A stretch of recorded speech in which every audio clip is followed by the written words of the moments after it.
João. Hoje nós vamos falar sobre um caminho que leva a Deus. Amém? O título da nossa ministração hoje é essa: um caminho que leva a Deus. E é interessante quando nós pegamos esse texto e vamos começar a debulhar ele naquilo que ele realmente fala. João capítulo 14, versículo de número 6. Gostaria que você colocasse, se fosse colocado aqui na tela, João 14, 6. Um texto extremamente conhecido. Acho que nem precisava você abrir, todo mundo conhece esse texto, que diz lá: e respondeu Jesus: eu sou o caminho, a verdade e a vida. Ninguém vem ao Pai a não ser por mim. Todo mundo conhece esse versículo? Então vamos ler juntos. 1, 2, 3 e já. Respondeu Jesus: eu sou o caminho, a verdade e a vida. Ninguém vem ao Pai a não ser por mim. Esse texto é tremendo. É maravilhoso esse texto quando nós observamos e olhamos também esse texto, não somente por uma questão filosófica, porque quando nós lemos aí, nós vemos esse texto, nós poderíamos falar muitas coisas a respeito do caminho, a respeito da verdade e a respeito da vida. Nós poderíamos declarar muitas coisas. Mas hoje nós vamos dar uma olhada um pouco mais profunda naquilo que realmente esse texto está querendo dizer, além da questão filosófica. Jesus ser o único caminho que leva ao Pai, né? E em Jesus habita toda a verdade, e só em Jesus existe a vida. Nós poderíamos falar sobre isso, e vamos falar sobre isso, mas vamos falar também sobre a ótica de um judeu na época em que Jesus declara isso. Na época em que Jesus fala esse texto, para aqueles que ali estavam, eles tiveram um entendimento totalmente diferente, fora do filosófico, daquilo que realmente Jesus Cristo estava falando. Amém? Israel, logo no início, quando o povo saiu da escravidão no Egito, eles atravessaram o Mar Vermelho, todo mundo sabe desse momento, mas houve um instante em que o povo clamou e desejou a presença de Deus entre eles. Era necessário que Deus se manifestasse no meio do povo, era necessário que a manifestação física do Senhor estivesse no meio do povo. Moisés, então, é levado ao alto do monte, e lá o Senhor dá a ele a revelação do tabernáculo. O Senhor entrega a Moisés a revelação do tabernáculo e diz: olha, você vai descer, vai ordenar que eles construam um tabernáculo à sombra daquilo que você viu aqui nos céus. À sombra daquilo que eu te mostrei. E quando você terminar de construir o tabernáculo, eu me farei, literalmente, presente no meio de vocês. Então, houve uma condicionante, houve uma condição para que Deus se manifestasse realmente, fisicamente no meio do povo. A condição era a construção do tabernáculo. Moisés, então, ele constrói o tabernáculo. Pode botar a primeira imagem para mim, por favor?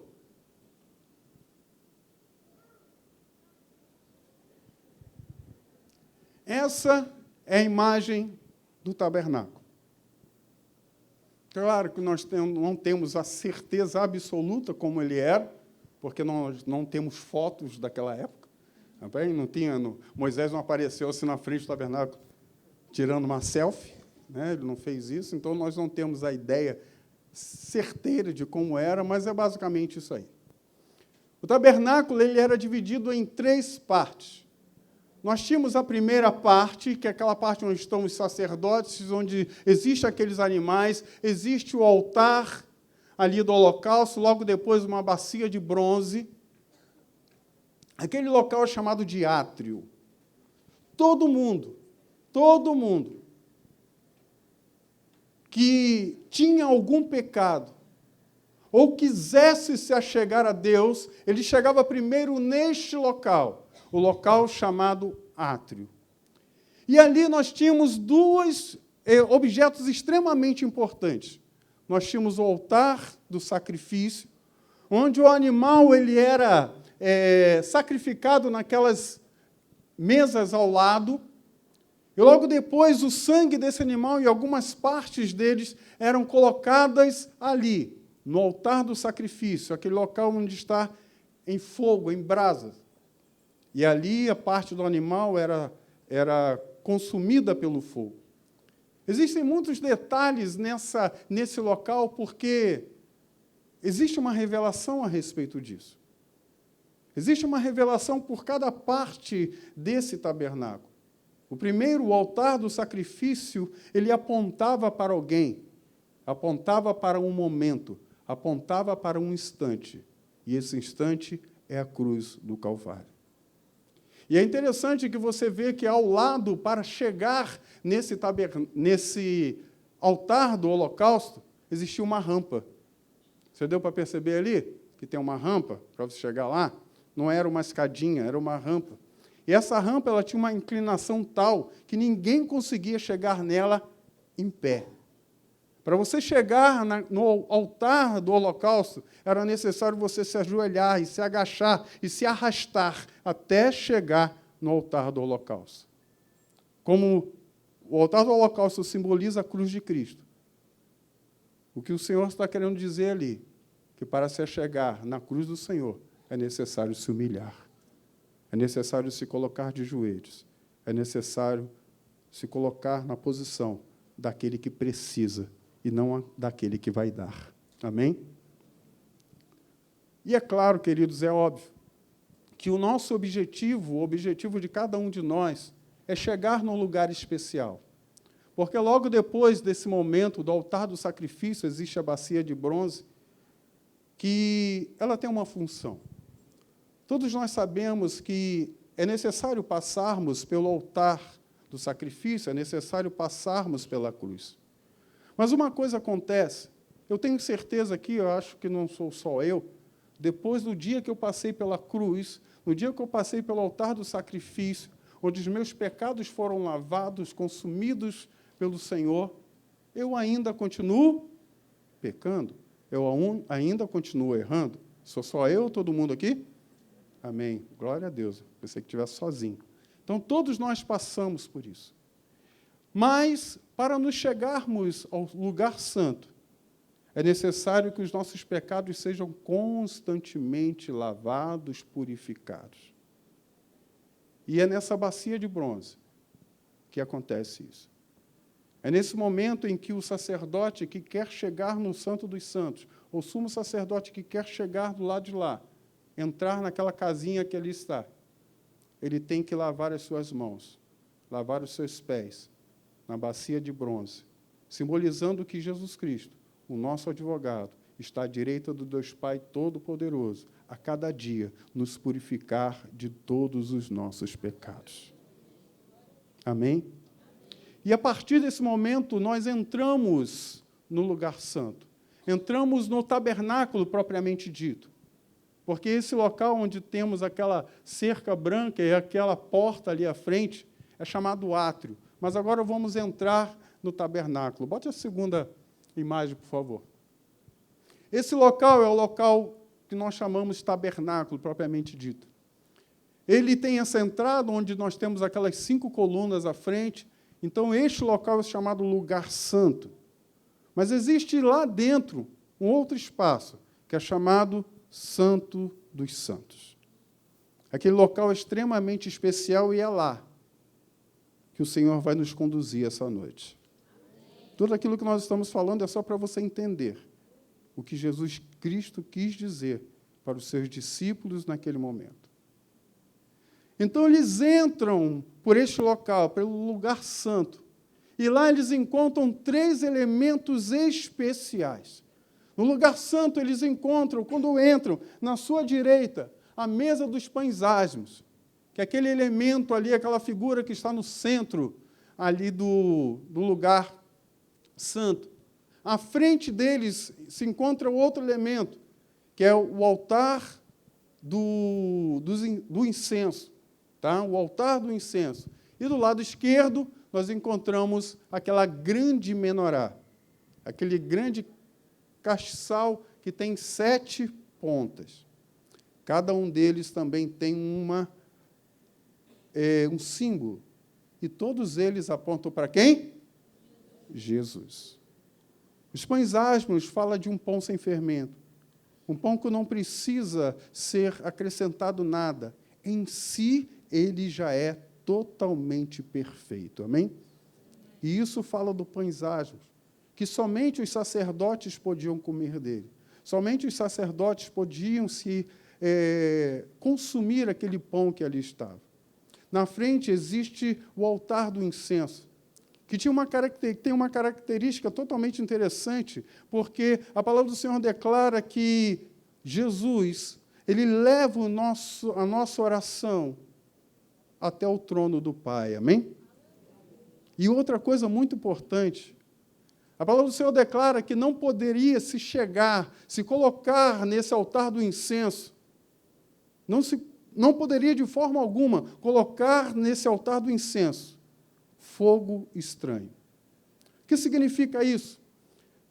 Naquele altar do incenso era colocado carvão e o fogo tinha que acender aquele carvão e as ervas eram colocadas sobre o carvão, ali era queimado e aquela fumaça perfumada, ela subia, entrava no Santo dos Santos e chegava até o trono de Deus.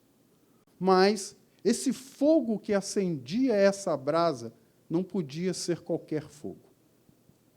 Esse fogo que acendia aquele carvão que ali estava não podia ser qualquer fogo. O fogo tinha que ser retirado do altar do sacrifício. A brasa tinha que ser retirada do altar do sacrifício para ser colocada no altar do incenso, para que, a partir dali, as orações ou o incenso, a fumaça do incenso, chegasse no trono do Senhor. E se o altar do sacrifício simboliza a cruz, entenda que para as nossas orações chegarem ao Senhor, é necessário ela passar pela cruz. É necessário aqueles que chegam ao Senhor, é necessário que aqueles que se achegam a Deus, passem pela cruz. Ah, pastor, significa que Deus não ouve a oração de quem não é cristão? Sim, Deus não ouve a oração de quem não é cristão. A palavra de Deus declara muito isso, de que Deus só ouve os seus filhos. Pastor, como então Deus ouve outra pessoa sem ser filho? Agora eu vou te dar um segredo com relação à intercessão.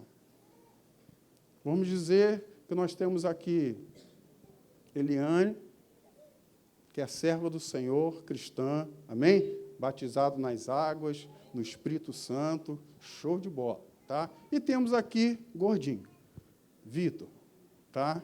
Cachaceiro, quanto mais, vive 24 horas no bar, tá? É hipotético, tá bom? Ok?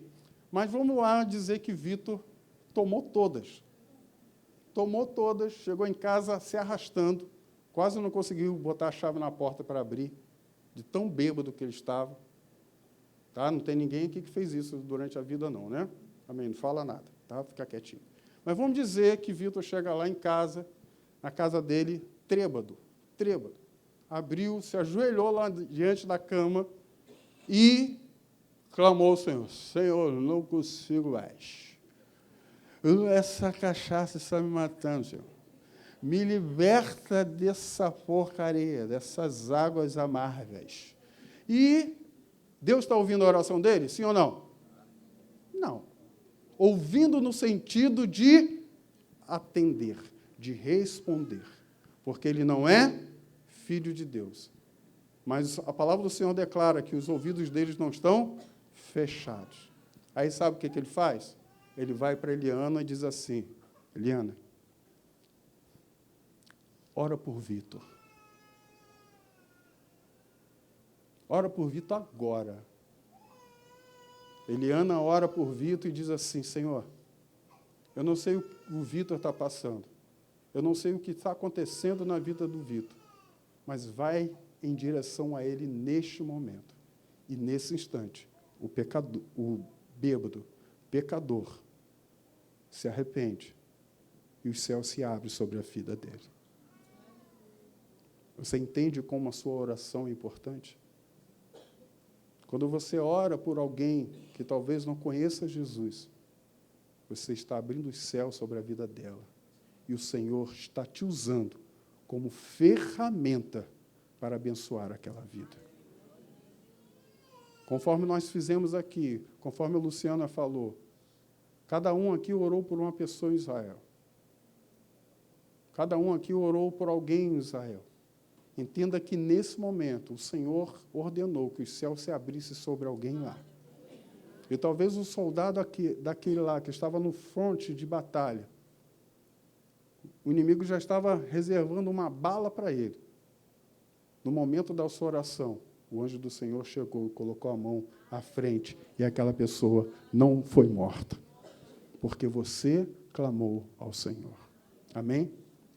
Voltando agora ainda para o tabernáculo, volta aí, por favor.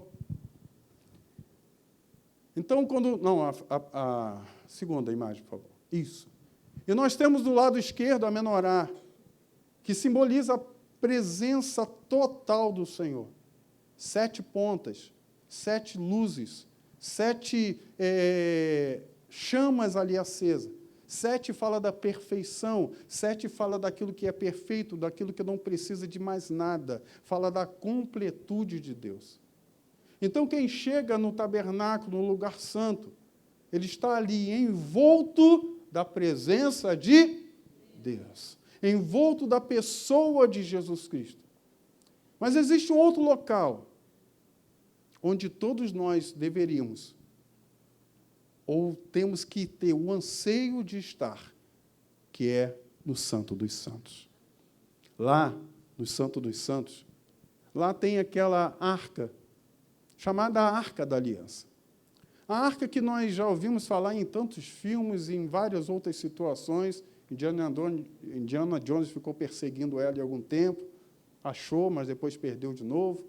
Mas está lá, a Arca da Aliança, que sumiu desde o momento lá que o Império Babilônico tomou Jerusalém, depois nunca mais apareceu. Mas, na Arca da Aliança, ali, literalmente, o Senhor se fazia presente. A presença do Senhor era real. Era dali, na Arca da Aliança, que de dia uma coluna de fumaça saía de sobre aquele local e se colocava sobre todo o acampamento de Israel, todo o acampamento dos hebreus, protegendo o povo daquele sol de 60 graus lá no deserto. E à noite, quando a noite chegava, todos nós sabemos que a temperatura no deserto é muito louca. Ela chega a níveis de 50, 60 graus durante o dia e 0 grau à noite.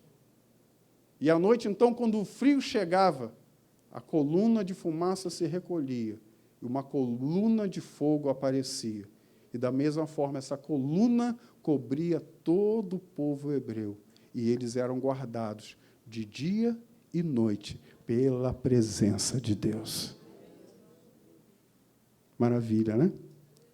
Quando nós vemos ou ouvimos isso acontecendo, quando nós lemos o Antigo Testamento e vimos isso, a gente fica boquiaberto como Deus poderia se fazer tão magnífico na presença dos seus discípulos, na vida daqueles que Ele amava. Mas o que isso tem a ver com a passagem? Eu sou o caminho, a verdade e a vida. Ninguém vem ao Pai a não ser por mim. Existe uma tradição talmúdica, uma tradição dos rabinos judeus, de que essas portas, nós mostramos aqui 3 portas. Mostra a primeira imagem de novo. Essa primeira porta, a porta em que só existia aquela para chegar no tabernáculo. Quando você vê toda a muralha ali em volta, todo o muro ali em volta, só aquela porta, que tinha uma cor extremamente diferente do restante, só aquela porta dava acesso à entrada para o Santo dos Santos. E essa porta, pelos rabinos, ela tinha um nome. Ela se chamava Caminho. Todo o processo acontecia, e eles chegavam naquela outra porta, logo depois da bacia de bronze, onde era lavado as mãos e os pés, para entrar no tabernáculo propriamente dito. E sabe qual é o nome daquela porta? Verdade. E quando se chegava no tabernáculo, por favor, a segunda imagem. Quando chegava no tabernáculo, para entrar no Santo dos Santos, existia o véu que nós conhecemos. O véu, como é falado constantemente, que se rasgou de cima a baixo. Esse véu também tinha um nome. O nome desse véu era vida. Quando Jesus Cristo ele chega para os seus discípulos e diz: eu sou o caminho, eu sou a verdade e eu sou a vida. Eles entenderam exatamente o que Jesus Cristo estava falando. Não era uma questão filosófica. Não era uma questão simplesmente de pensamento ou de posicionamento. Era necessário se passar por cada um desses estágios, era necessário passar por cada um desses momentos para se achegar no Santo dos Santos. Todos nós aqui ansiamos, todos nós aqui gostaríamos, todos nós aqui temos o anseio de chegar na plenitude da presença de Deus, amém? Eu clamo, eu espero por esse momento em que verdadeiramente e sem separação nenhuma eu estarei lado a lado com o meu Senhor. Estarei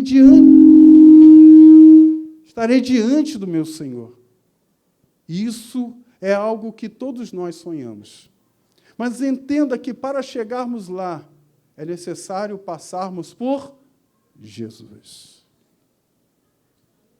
Não tem outro jeito. Não tem outra forma.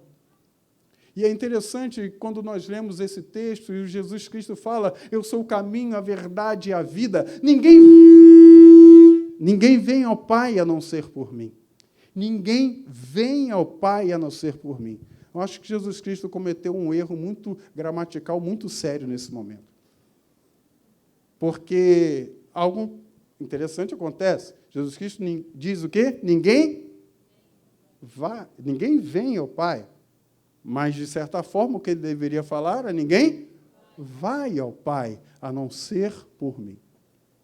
É claro, um dos seus discípulos, acho que é o mais espertinho que tinha entre eles, chamado Filipe.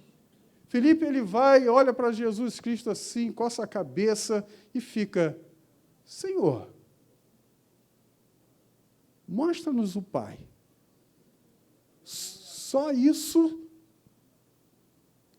me basta. Só isso. Jesus Cristo, eu fico imaginando a cena, Jesus Cristo dando aquele sorrisinho de canto de boca e dizendo, Felipe, estou tanto tempo ao seu lado e você não sabe quem eu sou?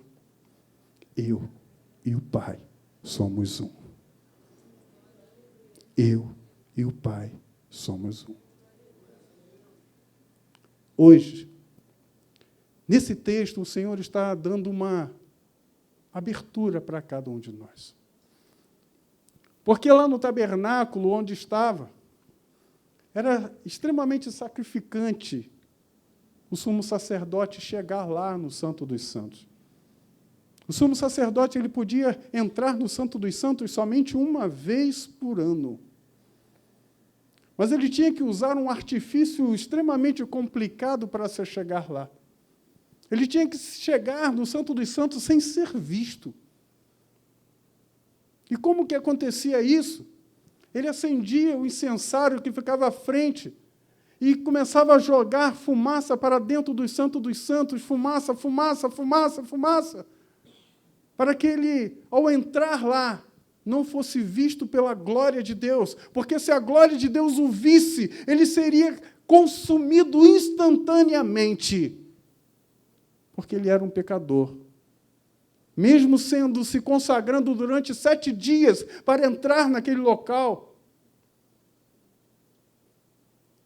se ele entrasse e fosse visto pela glória de Deus, ele seria consumido.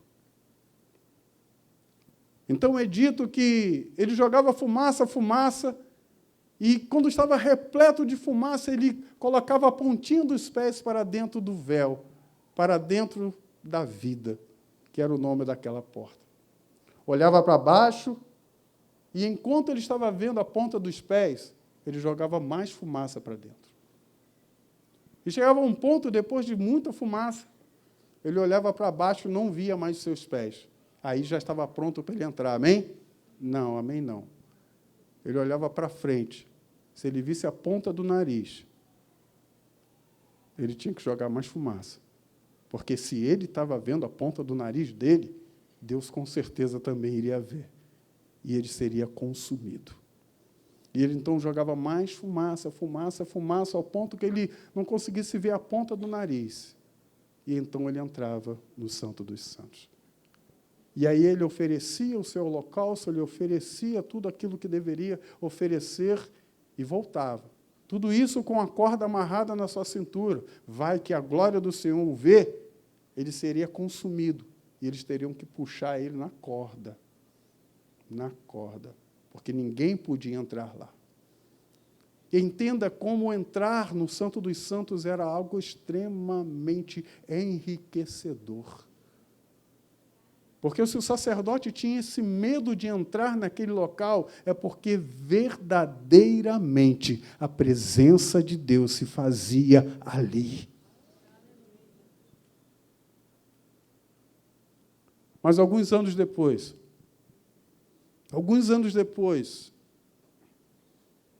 um homem nasceu. Nasceu em Belém. Mas ele era natural de Nazaré. Colocaram o nome dele. O chamaram de Yeshua. Que significa nada mais, nada menos que Deus salva. Ele viveu durante 30 anos de forma perfeita. Porque, antigamente, lá em Gênesis, uma palavra foi dada. Foi dita ao ser humano. No dia em que comerdes o fruto da árvore do conhecimento do bem e do mal, certamente morrerás. As promessas de Deus, elas nunca podem ser esquecidas, e elas não são esquecidas, não devem ser esquecidas por nós, e nunca será esquecida pelo Senhor. Naquele momento, o homem não morreu, mas naquele instante, um animal foi sacrificado no lugar do homem. Mas há muitos anos depois, esse homem com 30 anos, 33 anos, ele é levado para uma cruz. E aquela promessa que recaía sobre os homens, recaiu sobre ele. E no momento em que ele morre na cruz do Calvário, a sentença que era para todos nós é cancelada. Porque naquele momento, queridos, a palavra do Senhor declara que todos nós já estávamos condenados, como diz João capítulo 3, versículos 17 e 18. Ele não veio julgar o mundo, na realidade ele veio julgar, ele veio salvar um mundo que já estava condenado. Todos nós aqui já nascemos condenados. Condenados à morte, condenados ao inferno. Mas, naquele dia, quando seus olhos fecharam, A palavra do Senhor declara que a vida, que o véu se rasgou de cima a baixo, abrindo a porta da vida para todos aqueles que ali quisessem entrar. Não precisa mais da fumaça. Não precisa de todo esse cuidado. Não precisa de nada mais. A única coisa que precisamos para entrar no Santo dos Santos hoje é entendermos e recebermos a morte de Jesus Cristo em nosso lugar. E quando recebemos isso, nós temos acesso à última porta, que se chama vida. Jesus, ele tem um desejo de entregar vida a cada um de nós. Jesus falou isso para os seus discípulos, nessa frase: eu sou o caminho, a verdade e a vida. Ninguém vem ao Pai a não ser por mim. E ele fala essa frase hoje aqui. Porque, como foi falado aqui nas orações, nos louvores, a palavra do Senhor nos garante isso, de que quando 2 ou mais estão reunidos em seu nome, ele se faz presente. Tem alguém aqui reunido no nome de Jesus? Levante a mão. Glória a Deus. São mais de 2. E se mais de 2 levantaram a mão dizendo: eu estou aqui na presença do Senhor, eu estou aqui clamando ao Senhor, o próprio Deus declara: eu me faço presente. Eu estou aqui nessa noite. O véu está rasgado e a única coisa que eu falo: vem quem quiser. E na presença do Senhor, e é interessante isso, que quando nós vemos Jesus Cristo realizando o seu ministério, nós vimos que Jesus Cristo realizou tudo aquilo que era necessário na vida das pessoas. Deus trouxe cura, Deus trouxe restauração de famílias, Deus trouxe honra para a humanidade, para o ser humano, para o homem. Deus trouxe dignidade ao ser humano. Deus trouxe restauração para casas e famílias. Deus trouxe providência para os lares, prosperidade para todos aqueles que necessitavam. Deus, na pessoa de Jesus Cristo, fez tudo aquilo que nós necessitamos. Eu não sei qual é a necessidade que você tem hoje. E eu tenho certeza que todos nós que estamos aqui carregamos alguma necessidade. Todos nós que estamos aqui temos um clamor, temos um pedido a fazer ao Senhor. E eu quero dizer que eu tenho certeza que todos nós, se olhássemos e víssemos o céu, o véu rasgado, e o Senhor, literalmente de braços abertos, dizendo para você: vem. Não importa, vem. Não interessa, vem. Eu não estou olhando agora as suas circunstâncias, eu não estou olhando agora quem você é. A única coisa que eu vejo daqui, diz o Senhor, é uma pessoa que eu amo e quero abençoar. É a única coisa que o Senhor está vendo. É a única coisa que o Senhor está olhando hoje. É alguém que Ele quer abençoar. O véu está rasgado nessa noite. Como todas as noites estão rasgadas. Mas a palavra do Senhor declara que nós devemos entrar no Santo dos Santos sem medo. Entrar no Santo dos Santos intrepidamente. Entrar no Santo dos Santos sem imaginar ou sem ter receios daquilo que pode acontecer. Porque eu sei que só uma coisa pode acontecer quando nós entramos no Santo dos Santos, que é receber o milagre de Deus.